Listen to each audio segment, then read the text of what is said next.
안녕하세요. 신재인의 하루키를 읽는다. 신재인입니다. 45번째 시간인데요.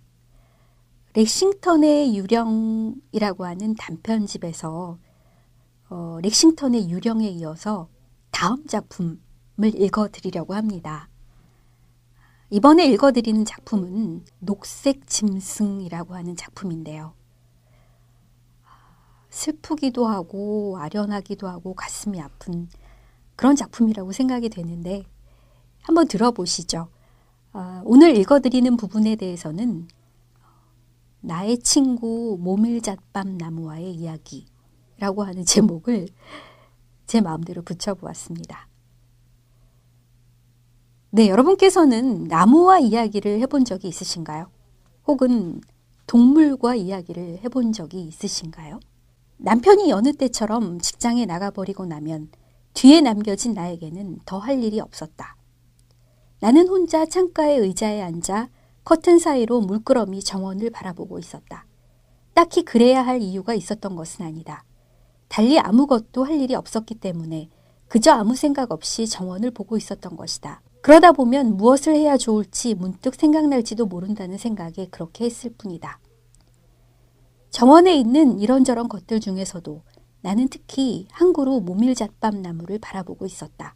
어릴 적부터 나는 그 모밀잣밤 나무를 좋아했다. 나는 그 나무를 어린 시절 그곳에 심었고 커가는 모습을 지켜봐 왔다. 그래서 그 모밀잣밤 나무를 마치 친구처럼 생각하고 있었다. 나는 때로 그 나무와 대화도 나누었다. その時も私は多分心の中できっと話をしていたのだろうと思う. 그때도 나는 아마 마음속으로 나무와 대화를 하고 있었을 것이라고 생각한다. 무슨 말을 했는지는 잘 생각나지 않지만 얼마나 오랫동안 거기에 앉아 있었는지도 모르겠다. 정원을 보고 있으면 시간이 가는 줄도 모르게 하염없이 흘러가 버린다. 그렇지만 주위가 완연히 어두워진 것으로 보아 나는 무척 오랫동안 거기에 있었던 모양이다. 문득 주위에서 들어보니 어딘가 아득히 먼 곳에서 소곤소곤하는 기묘하게 우물거리는 것 같은 소리가 들려왔다. 처음에는 그것이 마치 나 자신의 몸속에서 들려오는 것처럼 느껴졌다.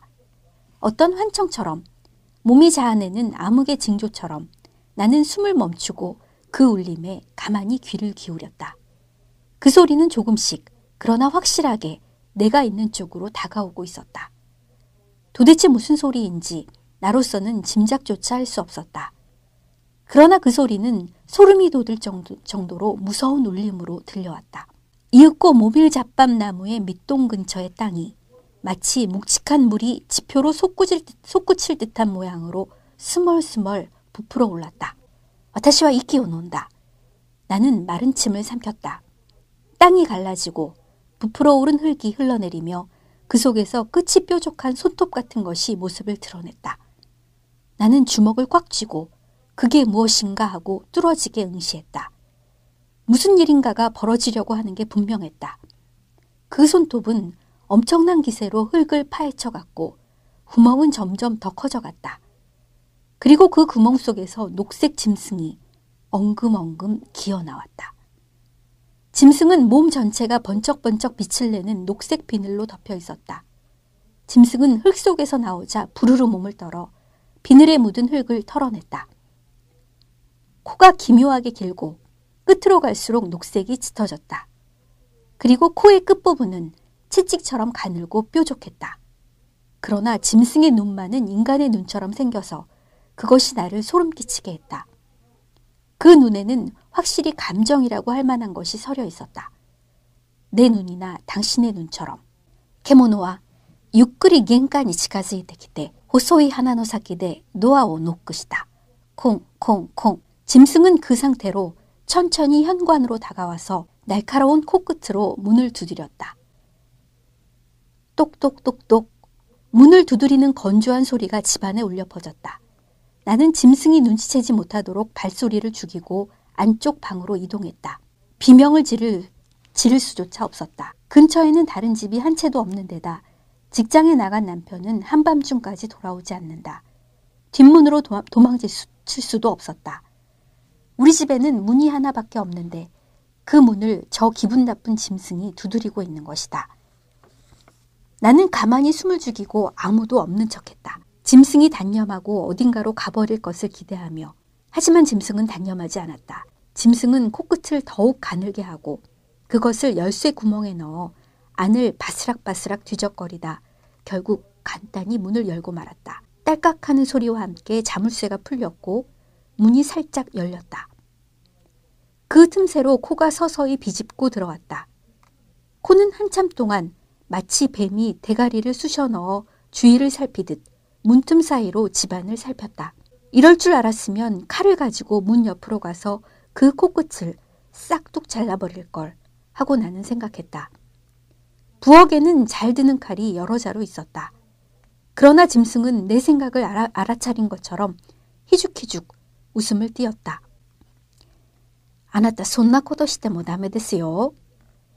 당신 그래봤자 헛수고라고요. 하고 녹색 짐승은 말했다. 짐승의 말투는 어딘가 조금 기묘하게 느껴졌다. 말을 잘못 기억하기라도 한 것처럼 이건요 도마뱀의 꼬리 같아서요. 아무리 잘라도 자꾸자꾸 자라난다고요. 게다가 잘릴 때마다 더 길고 튼튼해져요.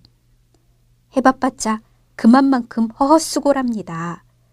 그리고 짐승은 말을 마치고 그 섬뜩한 눈을 팽이처럼 오랫동안 빙글빙글 돌리고 있었다.